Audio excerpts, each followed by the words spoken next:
5 formas de perder temperatura en un quirófano, que es muy fácil que los pacientes se nos enfríen.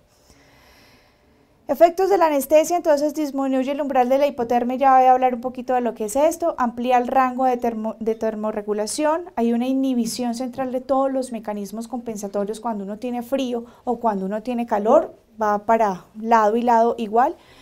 Hay ausencia del temblor, obviamente el paciente está bloqueado, está bajo anestesia general o está bajo una anestesia regional. Se aumenta el umbral de hipertermia también y todo esto pues obviamente de un paciente que está en un ambiente frío, además indefenso, y le estamos quitando cualquier probabilidad de compensación. ¿Qué opina respecto a la sedación 1 o 2, o sea, leve o moderada? ¿Debe ser exclusiva de anestesiólogos? ¿Solo los casos complicados requieren anestesiólogo? ¿La puede hacer una enfermera capacitada? Si no es anestesiólogo, ¿la debe hacer un médico capacitado?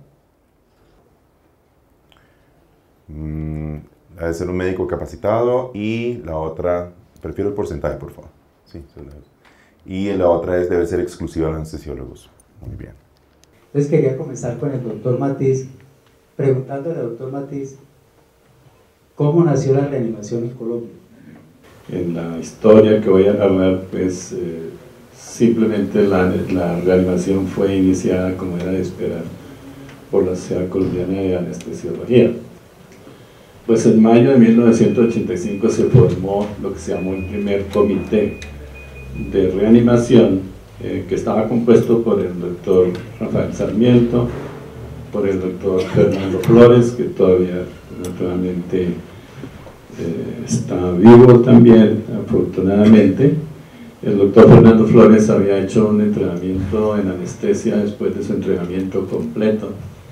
Y entre las cosas que se habían traído, uno siempre se trae algo, y se trajo el primer maniquí Resuciani de reanimación de Copenhague, de manera que ese maniquí pues nosotros lo disfrutamos muchísimo en el Hospital Sabánidas hasta que se rompió a pedazos del palo que le dábamos a ese maniquí.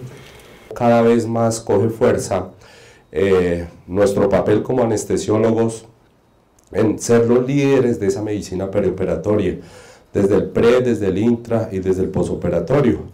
Y pues cada vez más vemos como los servicios de anestesia a nivel mundial ya no se llaman servicios de anestesiología, sino se llaman departamentos de medicina perioperatoria o departamentos de anestesiología y medicina perioperatoria.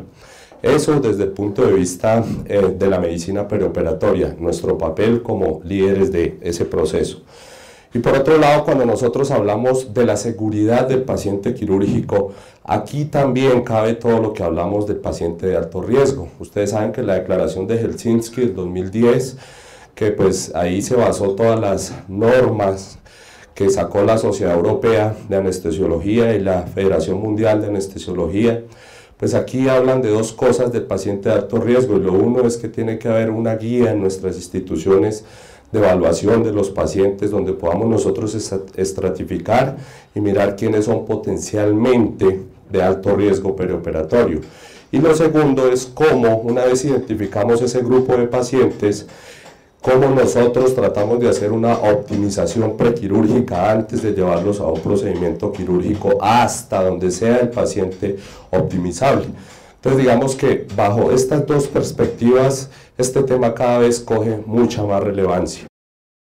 La anticoagulación perioperatoria es un tema que cada día tiene más relevancia debido a que las indicaciones de la anticoagulación son cada vez mayores, o sea, hay más pacientes recibiendo anticoagulación, y segundo, porque el armamentario de medicamentos para la anticoagulación también ha crecido en los últimos años, y nosotros como anestesiólogos debemos conocer estos medicamentos y su antagonismo. Entonces, bienvenidos. Antes con warfarina, ahora puede ser con rivaroxaban o con dabigatran, y va a ser llevado a cirugía. Yo, en el pasito entre la anticoagulación y la cirugía, que es este que está haciendo acá la maroma, cambio la anticoagulación oral que recibe por una anticoagulación de corta duración para no dejar ese paciente sin nada en el lapso de espera, creyendo que si hago esto, el paciente no me va a hacer eventos trombóticos en ese periodo. Las cardiopatías congénitas no vienen solas. En el 18% vienen asociadas a otro tipo de anormalidades cromosómicas o también vienen acompañadas de síndromes congénitos, neurológicos y cognitivos asociados. Lo que nos pide que en algunos casos tengamos que ir a dar anestesia o sedación a pacientes para procedimientos que, si no tuvieran estas anormalidades cognitivas, probablemente no necesitarían llevarse a anestesia.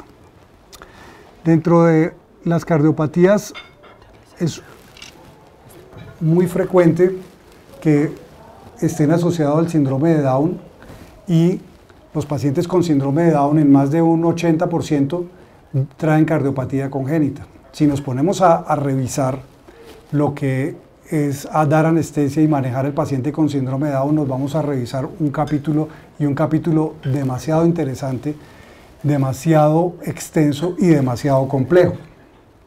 La hipertermia maligna no es solo un problema del anestesiólogo, es un problema de todas las personas que en algún momento tengan relación con un paciente quirúrgico, es decir, las enfermeras jefes, las enfermeras auxiliares, incluso de los cirujanos.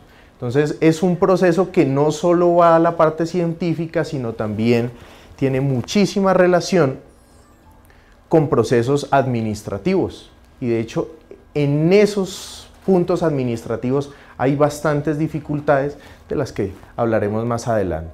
Entonces vamos a tratar en toda la charla todo este tipo de dificultades y de aspectos importantes, y obviamente pues vamos a tratar de definir la situación clínica de la hipertermia maligna, vamos a hablar algo de la epidemiología, vamos a hablar algo de la fisiopatología y eso relacionado con las manifestaciones clínicas, vamos a hablar algo del tratamiento y hablar algo de unas posibles nuevas guías. Nuevas guías no es que nos vayamos a inventar nada, o sea, no es que vamos a tener algo diferente, no vamos a usar dantrolene, no es nada de eso, pero sí establecer algunas diferencias con respecto a algunas guías internacionales en algunos puntos muy pequeños, pero que de pronto van a caracterizar a las guías de la SCARE que se van a lanzar en el congreso del próximo año. Vamos a reflexionar sobre esta cuestión.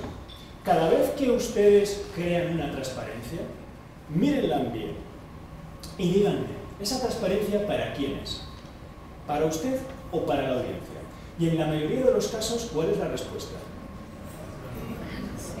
Para nosotros mismos, ¿verdad? ¿Por qué creamos esas transparencias llenas de... Hay dos grandes grupos de dispositivos que están en nuestra práctica en este momento. Uno son las tabletas y los otros son los smartphones o los dispositivos móviles. Son los dos dispositivos en los que me voy a centrar, sin embargo hay otros equipos como por ejemplo PlayStation portátiles, otros MP5 y otros dispositivos que no son tan de uso rutinario por nosotros, pero sí los usan, digamos, jóvenes en la universidad, en el colegio, porque son más dedicados hacia juego, hacia música, hacia ocio, pero también por su sistema operativo pueden servir para lo que vamos a hablar acá. Una herramienta de trabajo, que en este caso sería la ecografía, tiene que servir si le ayuda a uno a hacer su oficio. Si no le ayuda a hacer su oficio, pues es una herramienta incómoda o inútil. Básicamente el oficio de los anestesiólogos lo podríamos resumir en dos cosas. Uno, vigilar, que somos guachimanes. El símbolo de la Sociedad Mundial de Anestesiología es un faro, y por eso quise poner ahí esa escultura que está a la entrada del zoológico de mi pueblo, Pereira, que es el vigilante. Y durante muchos años la Sociedad Americana de Anestesiología tenía al pie de su logo esa frase de Shakespeare, de Hamlet, en que mientras unos duermen, otros deben vigilar.